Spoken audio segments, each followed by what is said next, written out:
Olá, queridos irmãos, dando sequência em nossas reflexões devocionais. Estamos estudando e acompanhando o Evangelho segundo Marcos, o Evangelho de Cristo, poderosíssimo, uma narrativa bíblica que nos mostra a vida e ministério de nosso Salvador, algo com que realmente temos muito a somar em nossas próprias vidas, em nosso relacionamento com Deus, em nosso relacionamento com os demais, e temos sido abençoados com essa leitura. Hoje faremos aqui uma breve reflexão sobre o capítulo 2, dos versos 13 a 14. Farei a leitura e na sequência nós conversaremos. Então é dito assim: de novo saiu Jesus para junto do mar, e toda a multidão vinha ao seu encontro, e ele os ensinava. Quando ia passando, viu a Levi, filho de Alfeu, sentado na coletoria, e disse-lhe: segue-me. Ele se levantou e o seguiu. Então a passagem nos mostra aqui dois acontecimentos, distintos, sendo que o primeiro deles nos mostra a multidão indo de encontro a Cristo e Cristo, por consequência, ensinando essas pessoas. Então, aqui nós temos uma coisa muito importante, o fato de que o ministério de ensino ele era central na vida de Cristo. Então, é uma prática reiterada de Cristo através daquilo que os evangelhos nos mostram, que por onde passasse Cristo estava ensinando. E uma consequência ou uma causa disso, ou ambas as coisas, é que as pessoas iam ao encontro de Cristo porque ouviram falar dele e da forma como ele ensinava, e de fato é o que acontece aqui no verso, como a gente vê, toda a multidão vinha ao seu encontro e ele os ensinava.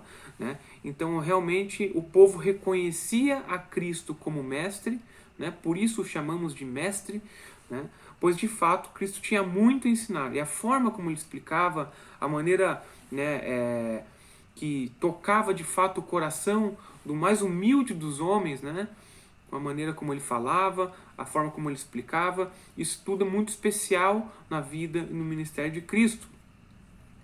E outro ponto que nós temos aqui no verso 14, é dito que Cristo, passando por determinado local, ele se dirige a um homem que estava sentado na coletoria, que seria aquele local onde recolhiam os impostos. Então este homem aqui, ele era um homem que lidava com isso, eram pessoas que geralmente eram colocadas, de certa forma, à margem da sociedade, não eram benquistas, não eram queridas por outras pessoas, porque oprimiam, através dessa cobrança de impostos, de alguma forma eles acabavam oprimindo as pessoas e não eram bem vistos.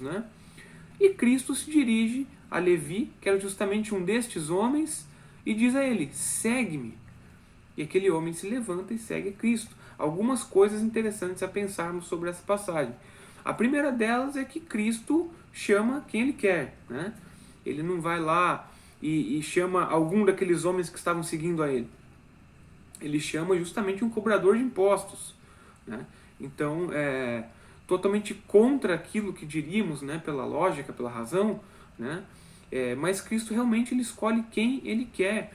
E o poder transformador desse chamado, ele pode ser visto, pode ser claramente identificado na vida dessas pessoas. E é o que vemos aqui.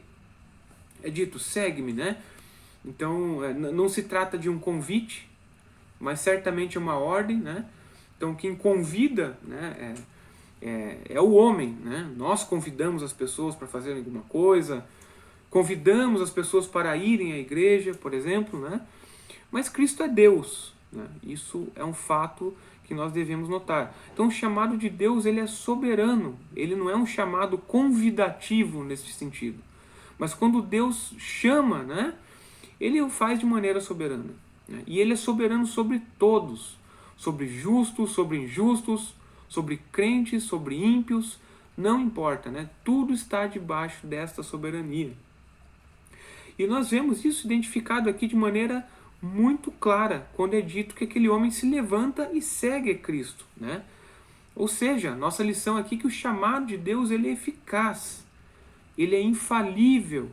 Então quando Cristo chama, ele não somente chama, mas ele opera no coração daquele homem, ele opera no coração daquelas pessoas, né? Então o chamado de Deus, ele é sempre um chamado que ele não é vazio, não é somente um tipo de convite, como fazemos um convite às pessoas, né? Mas ele é um chamado transformador, é um chamado carregado do poder do Espírito Santo e de fato ele é eficaz, ele é infalível, né? Então o chamado de Deus, ele é soberano de um lado, porque ele não se trata de um convite, e ao mesmo tempo ele é eficaz, ele produz seus efeitos, né? Ele é uma obra completa.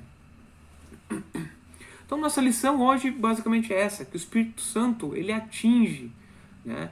Ele alcança a quem Deus aprouver. Não interessa o tipo de pessoa, o tipo de conduta que essa pessoa tenha, né? Todos podem ser transformados pelo Espírito Santo. Então, como diria Francis Schaeffer, não há gente sem importância, né? Sendo todos criados à imagem de Deus, todos temos, né, este contato para com o Criador e podemos ser transformados pelo Espírito Santo. Então, alguém diria, existem milagres nos dias de hoje? Certamente existe, né? O Espírito Santo atuando no coração de uma pessoa, de um pecador caído, é um milagre. Tudo isso, né, faz parte de uma obra que é miraculosa, que realmente, por conta própria, o homem jamais faria isso, né? Então, aquele autoconhecimento que temos, né, o arrependimento, a submissão a Deus, tudo isso é uma obra do Espírito Santo. E tudo isso é um milagre, né? Então, de outra forma, não estaríamos aqui, né? Estaríamos fazendo qualquer outro tipo de coisa que alimentasse nossas paixões mundanas. Mas não, estamos, né, centrados na palavra, buscando a Deus, entendendo que somos pecadores e carecemos de sua graça. E tudo isso, desde o primeiro convite, né, que Cristo faz a cada um de nós, do poder transformador do Espírito Santo, tudo isso é uma obra do Senhor, uma obra maravilhosa. Então reflitamos acerca disso, irmãos. Eu espero que realmente possamos ter essa perspectiva, não somente sobre nossas pessoas individuais, mas também no nosso relacionamento com o mundo, com os demais, né, que nos cercam. Então que Deus abençoe a vida dos irmãos. Um grande abraço.